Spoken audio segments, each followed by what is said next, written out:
Good morning. Are you vegan for the animals, but you're not your healthiest?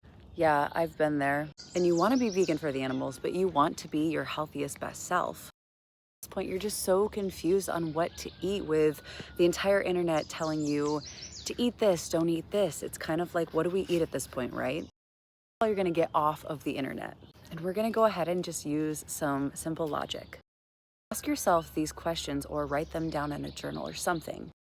All, what as a human being can I walk out into nature, and if it is there, or if I find it, or if I learn how to find it and gather it, what can I literally grab from the earth and consume with my human tools?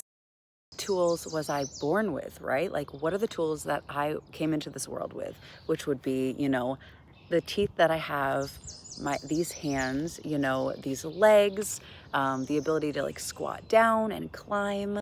What foods in nature taste delicious to me, just as they come without being cooked or altered or processed or seasoned in any way?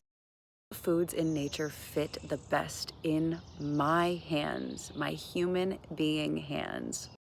What foods are kids called to the most? If you have a huge picnic, what foods are the kids going for first, right? If you have a Whole Foods, like real, like things you can get from nature, what foods are they going for? Not the processed addictive foods, of course.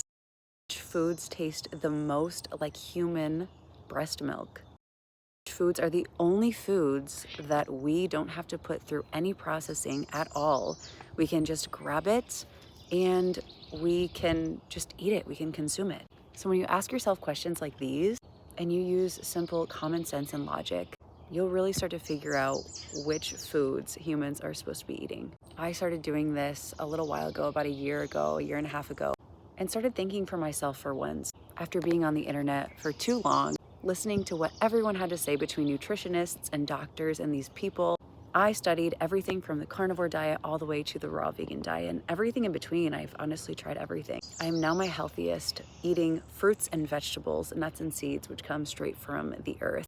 And now I don't have to compromise my health, even though I want to be vegan for the animals. And I don't have to compromise my morals to be healthy.